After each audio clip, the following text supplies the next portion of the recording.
تھی وہ لڑکی اپنے وہ جو مولوی صاحب خاوند تھے ان کے ساتھ چلی گئی، محنت میں نے کی، اللہ نے فیور مولوی کی کر دی۔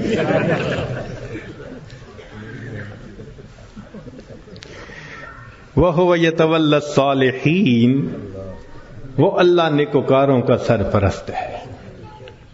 اور یہ 100% سچی بات ہے، یعنی لوگوں کے لیے کہتے ہیں نا جی آؤٹ آف دی وے، اللہ تعالیٰ کے لیے تو کوئی چیز آؤٹ آف دی وے نہیں ہے نا، مگر ہے اسی طرح کہ جو نیک بنتا ہے دیکھنے سے پتہ چلتا ہے کہ جیسے کوئی غیبی قوت آؤٹ آف دی وے جا کے اس کی مدد کر رہی ہے، اس لیے کہ وہ اللہ کی سرپرستی میں آ چکا ہوتا ہے۔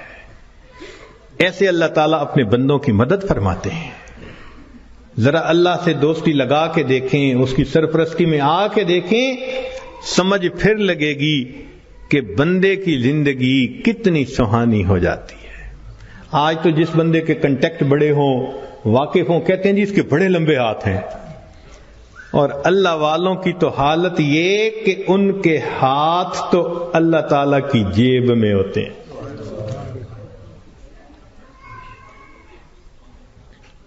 اللہ اپنے بندوں کی کیسے مدد کرتا ہے، ذرا ایک دو واقعات سن لیجئے۔ رابعہ بصریہ اللہ کی نیک بندی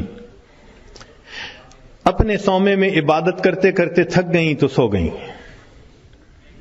ایک چورا نکلا، اس نے دروازہ کھولا، اندر گھسا، کوئی اور چیز تو نہیں اسے نظر آئی مگر ایک چادر پڑی ہوئی تھی، اس نے کہا چلو چادر ہی لے چلتا ہوں۔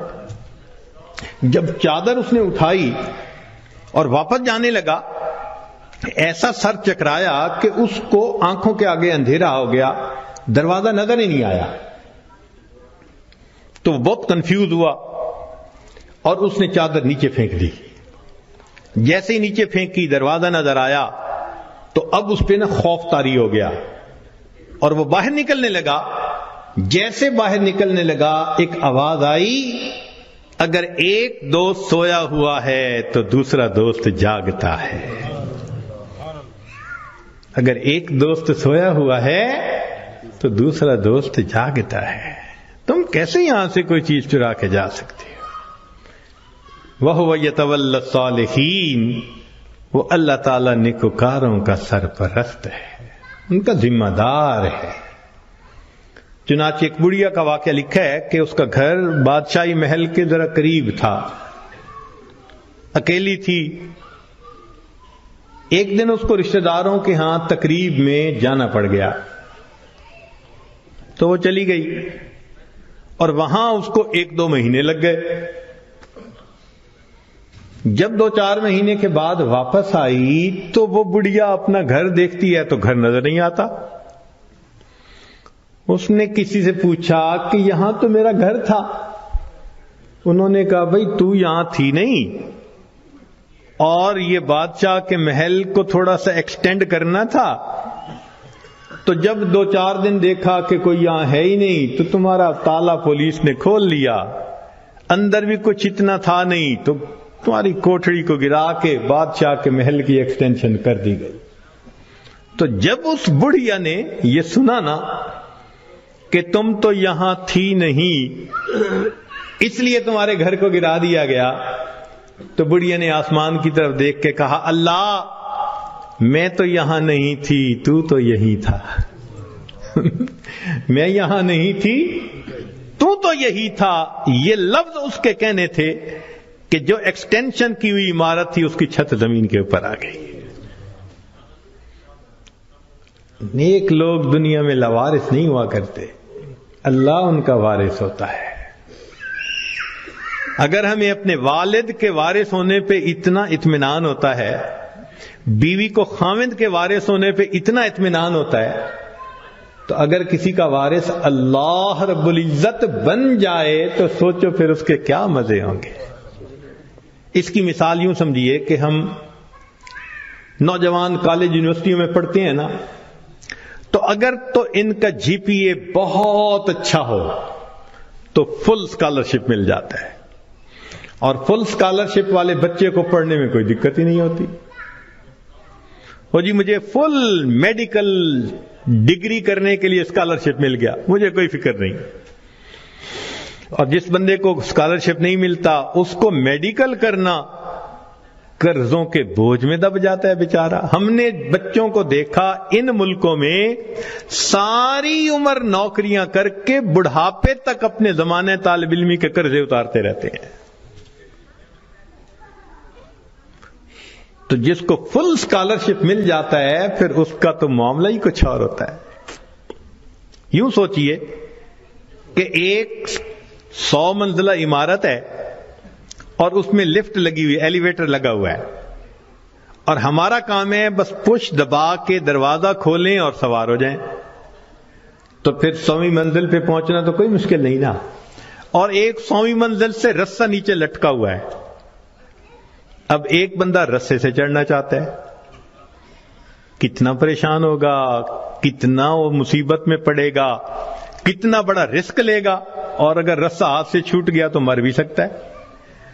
جیسے ایلیویٹر سے اوپر جانا اور رسے سے اوپر جانا کتنا دونوں میں فرق ہے، اس سے زیادہ فرق ہے اللہ کی سرپرستی میں آ کے زندگی گزارنا ایلیویٹر سے منزل پہ پہنچنے والی بات ہے، اور گناہوں کے ساتھ رسے سے لٹک کے زندگی گزارنا 100 منزلوں پہ جاننے والی مشکل بات. ہم گناہ کر کر کے اپنے آپ کو اللہ کی سرپرستی سے نکال دیتے ہیں، اور جب سرپرستی سے نکل جاتے ہیں اللہ حال پہ چھوڑ دیتے ہیں، جاؤ تم جانو تمہارا کام جانے، ہماری تو مانتے نہیں. پھر شیطان ہمیں بہکاتا ہے، لوگ بھی دھوکے دیتے ہیں، امیدیں توڑتے ہیں، بندہ دنیا میں دھکے ہی کھاتا پھرتا ہے، کشتیاں کرتا ہے اپنے حالات سے، لنگوٹ باندھ باندھ کے اترتا ہے. میں اس مصیبت کو، پریشانی سے جان چھڑاؤں، اس سے چھڑاؤں. ایک سے جان نہیں چھوٹتی، دوسری اوپر سے، دوسری سے جان نہیں چھوٹتی، تیسری اوپر سے. وہ پنجابی زبان میں شعر کسی نے لکھا ہے، اس کا ترجمہ بھی کر دوں گا.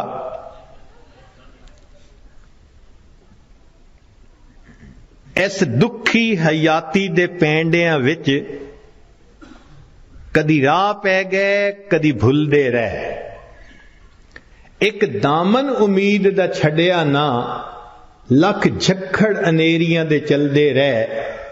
پت جھڑ دے جھڑے ہوئے پتیاں وانگ، اسی تیرے جہان وچ رل دے رہے، پر دامن امید دا چھڈیا نہ، اسی نال تقدیر دے گھل دے رہے. جیسے پت جھڑ کے موسم میں خشک پتا ہوتا ہے، کبھی ہوا نے یہاں پھینکا کبھی وہاں پھینکا، اللہ کا سہارا چھوڑ کے بندے کا یہی حال ہوتا ہے. تو ایک ہے نیکوکاری کو اختیار کرنا اور اللہ کی سرپرستی میں آ جانا. اللہ ہر کام کو سنوارتے ہیں. حدیث پاک میں ہے، اے میرے بندے تو صبح کے وقت اگر میری عبادت کر لیا کر، میں سارا دن تیرے کاموں میں تیری کفایت کروں گا. اللہ اکبر. اللہ تعالیٰ ذمہ داری لے رہے ہیں. ہم سے فجر کی نماز نہیں پڑھی جاتی، اشراق ہی نہیں پڑھے جاتے. ہم سے زیادہ کون پاگل ہوگا کہ جس کے ساتھ اتنا بڑا اللہ نے وعدہ کر لیا اور ہم اس وعدے سے فائدہ نہیں اٹھا پا رہے. ایک بچہ بھی ہم سے زیادہ عقل مند کہلائے گا. کیوں ہم پریشانیوں کی زندگیوں میں پڑ گئے ہیں؟ اس لیے کہ نفس کی خواہشات پوری کرتے ہیں. تو نفس کی خواہشات پوری کر کے، گناہ کر کے اللہ کی سرپرستی میں نکل جانا، یہ کہاں کی عقل مندی ہے؟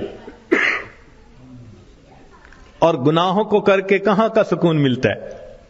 حضرت مفتی محمد شفیع رحمۃ اللہ علیہ فرمایا کرتے تھے کہ تم جتنا چاہو گناہ کرو، تم جتنا چاہو گناہ کرو، اگر اللہ نے تمہاری اسی زندگی کو دوزخ کی مانند نہ بنا دیا تم میرا نام بدل دینا. اور واقعی ایسا ہوتا ہے. جو گناہوں کا استقرار اسی کو دیکھا، اجی مر جاتے تو اچھا تھا. اس کا مطلب اتنا تو پریشان ہے نا. دنیا کی زندگی ایسے ہوتی ہے جیسے جہنم میں ہوتا ہے وہ بندہ. تو گناہوں کے راستے پہ اطمینان نہیں ہے. اطمینان، سکون، کامیابیاں، سکھ اگر دیکھا تو وہ نیکی کے راستے پہ دیکھا ہے. وَهُوَ يَتَوَلَّى الصَّالِحِينَ، وہ اللہ تعالیٰ نیکوکاروں کا سرپرست ہے. اللہ تعالیٰ تو چاہتے ہیں میرے بندے تمہیں میں اتنا دوں کہ تم بس کرو، مگر میری نعمتوں کا شکر ادا کرو. ہم نعمتیں لینے کو تو تیار ہیں، شکر کرنے کی فرصت نہیں، نماز پڑھنے کے لیے فرصت نہیں.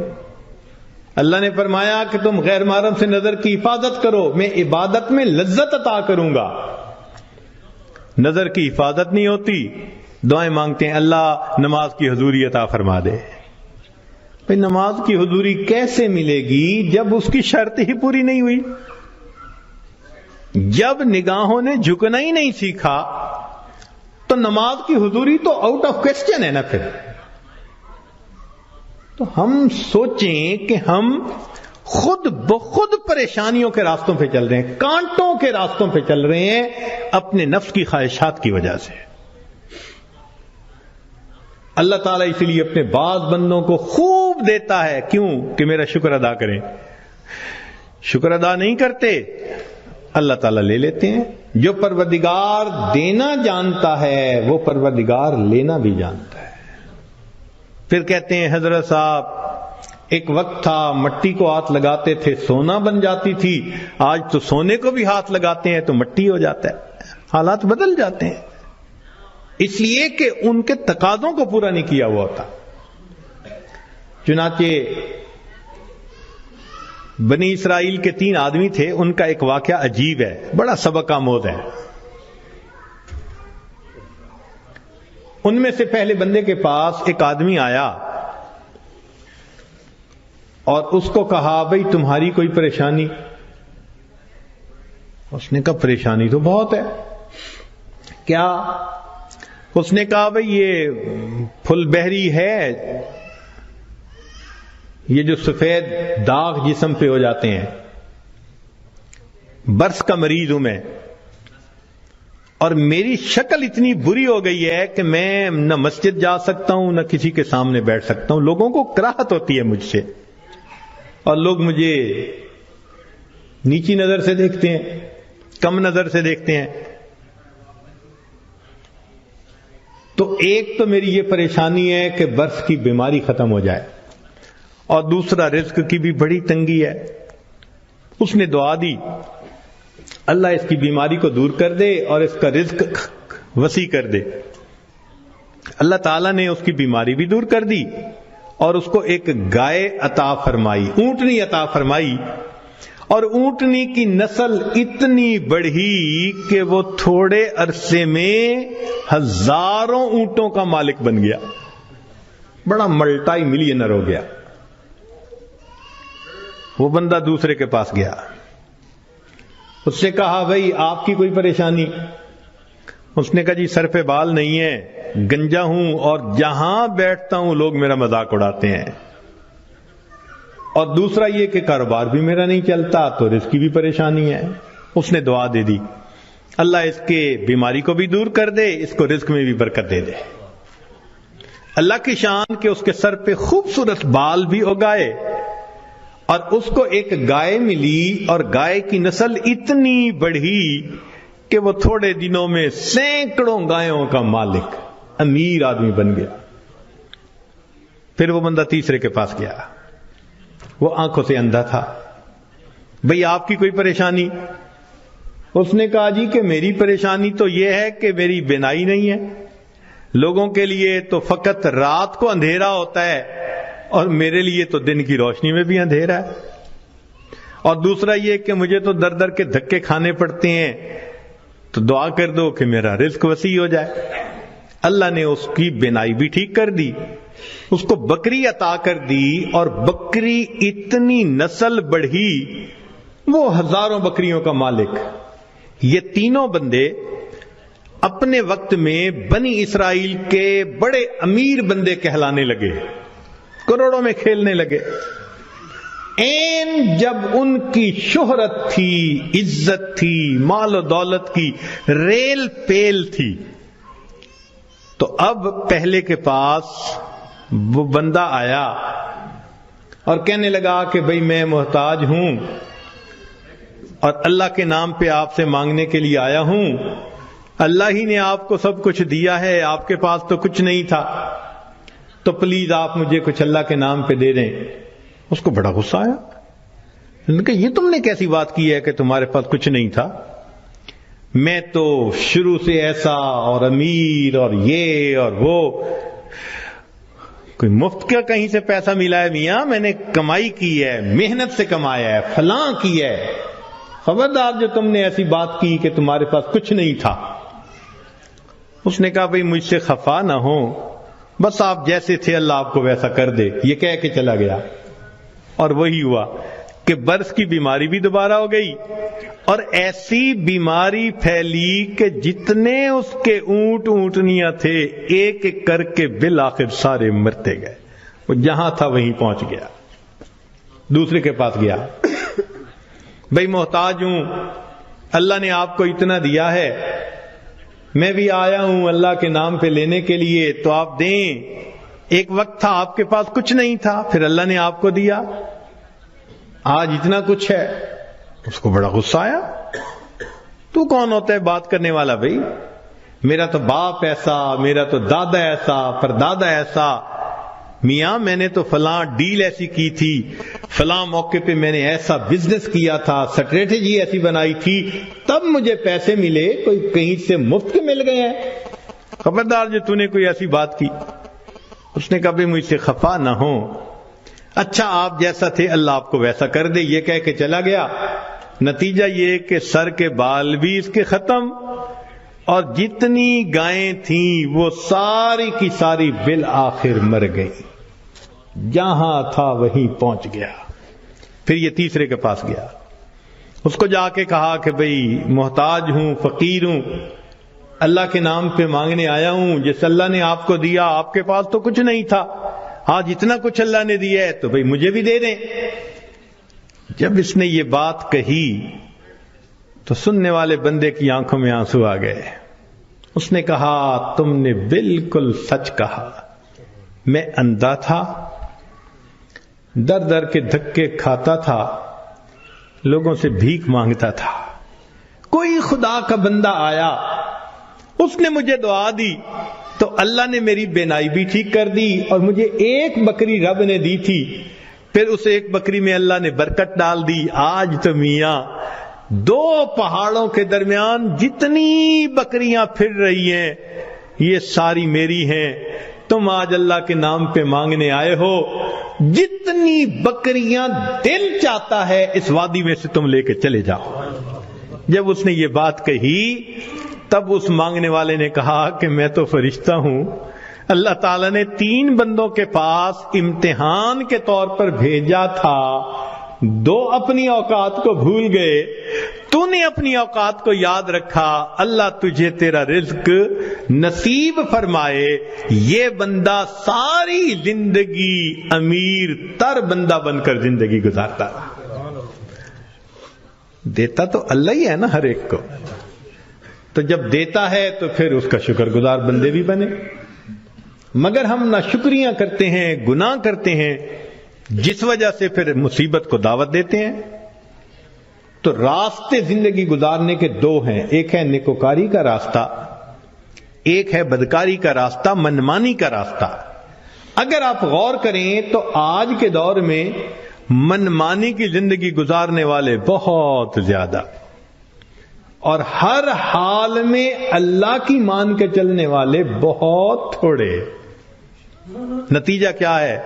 مسائل حل نہیں ہو رہے، پریشانیاں بڑھتی جا رہی ہیں، ادھر ذلت ادھر ذلت، ادھر پریشانی ادھر پریشانی۔ اس کی وجہ یہ ہے کہ ہم نے اپنے آپ کو اللہ کی سرپرستی میں دیا ہی نہیں ہے۔ اگر دے دیتے تو دنیا میں اللہ ہمارے تمام غموں کے لیے کافی ہو جاتے۔ ہماری مثال تو وہ ہے کہ کوئی بلینر انسان ہو اور اس کا بندہ چپڑاسی کی نوکری کے لیے درخواست دیتا پھرے، تو ہر بندہ کہے گا یار تمہارا باپ تو بلینر ہے اور تم پی این کی جاب کے لیے درخواست دے رہے ہو۔ سویپر کی جاب کے لیے، یہ کیا؟ وہی حال ہے. اللہ تعالی ہمیں اپنے سرپرستی میں لینے کے لیے وعدہ فرما رہے ہیں، اور ہم اللہ کے وعدے پر آنے کی بجائے خود دنیا کے جھمیلوں میں اپنے رزق کو تلاش کرنے میں لگے ہوئے ہیں. یاد رکھیے گا، اللہ فرما برداروں کو بھی رزق دیتا ہے، اللہ نافرمانوں کو بھی رزق دیتا ہے. اللہ تعالیٰ فرما برداروں کو بھی رزق دیتا ہے اور اللہ تعالیٰ نافرمانوں کو بھی رزق دیتا ہے. مگر فرق ہے، ایک ہوتا ہے کہ آپ نے پرندے کو پنجرے سے نکالا اور پیالے کے اندر دانے ڈال کے اس کے سامنے رکھ دیا، اب وہ اسی پیالے میں سے کھا رہے آرام مزے سے. یا آپ نے پنجرے سے مرغی کو نکالا اور یوں دانے پھینک دیے تو وہ دانے چگ رہی ہے مگر دانے اس کو مل رہے ہیں. یہ ہے اللہ فرما برداروں کو رزق دیتا ہے، کسی کا ایک ہی جگہ، کسی کا ٹریولنگ کے ساتھ، ادھر بزنس، ادھر امپورٹ، ادھر ایکسپورٹ، مگر اللہ تعالیٰ رزق دیتا ہے ان کو. یہ رزق ملتا ہے فرما برداروں کو.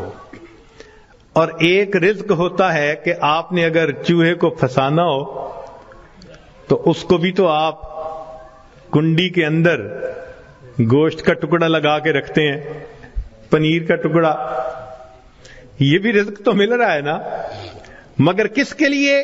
کہ یہ ہمیشہ کے لیے پھنسے، قابو آئے. تو نافرمانوں کو بھی اللہ رزق دیتے ہیں مگر چوہے کی طرح کہ یہ پکڑا جائے گا اس کی گت بنائیں گے. اب ہم سوچیں کہ ہم فرما برداروں کا رزق لیتے پھر رہے ہیں یا نافرمانوں کی طرح رزق کماتے پھر رہے ہیں. معاملہ تو ہمارے اوپر ہے. اللہ تعالیٰ فرماتے ہیں الیس اللہ بکاف عبدا، کیا اللہ اپنے بندے کے لیے کافی نہیں ہے؟ کتابوں میں لکھا ہے اے بندے، ایک تیری مرضی ہے، ایک میری مرضی ہے. اگر تو چاہے کہ تیری مرضی پوری ہو، میں تجھے تھکا بھی دوں گا، تیری مرضی کو بھی پورا نہیں ہونے دوں گا. اور اگر تو چاہے کہ میری مرضی پوری ہو تو میرے بندے میں تیرے کاموں کو بھی سنوار دوں گا، تجھے رزق میں بھی وسعت عطا فرما دوں گا. تو اللہ کی مان کے ہم چلیں تو اللہ ہمارے سارے مسئلوں کو حل کر دیں گے، کیونکہ ہم پھر اللہ کی سرپرستی میں آ چکے ہوں گے. اللہ تعالیٰ قرآن مجید میں فرماتے ہیں وعد اللہ الذین آمنوا منکم وعملوا الصالحات لَيَسْتَخْلِفَنَّهُمْ فِي الْأَرْضِ. اجتماعی طور پر نیکوکار بن کر زندگی گزارنے والوں کے لیے اللہ کا وعدہ ہے. فرماتے ہیں میں تمہیں زمین کے اندر خلافت عطا کروں گا. وَلَيُمَكِّنَنَّ دِينَهُمُ الَّذِي ارْتَضَىٰ لَهُمْ وَلَيُبَدِّلُنَّهُمْ خَوْفَهُمْ أَمْنًا، اور اللہ ان کے خوف کو امن میں بدل دیتے ہیں. پھر اللہ تو وعدہ فرما رہے ہیں، وعد اللہ کا وعدہ ہے. آج بندہ وعدہ کر دیتا ہے تو اتنا یقین، کیا اللہ کے وعدوں پہ ہم یقین نہیں کرتے؟ تو ہمارے زندگی کی کامیابی کا ایک ہی طریقہ ہے کہ ہم اللہ کے وعدے پر بھروسہ کر کے عہد کریں کہ اللہ آج کے بعد ہم نے نافرمانی نہیں کرنی. اب سوال پیدا ہوتا ہے کہ ہم صالحین میں شمار کیسے ہو سکتے ہیں؟ بہت آسان ہے. ذہن سے گناہ کے ارادے کو ختم کر دیجئے. ذہن سے گناہ کے ارادے کو ختم کر دیجئے. اللہ میں نے آپ کے کسی حکم کی نافرمانی نہیں کرنی، اور جو کر چکا میں توبہ کر رہا ہوں. تو پہلا قدم کہ آئندہ گناہ کی نیت کو ذہن سے نکال دینا، اور دوسرا کہ اگر پھر گناہ ہو جائے تو پھر توبہ کرنا. بس یہ دو کام کر لیجئے.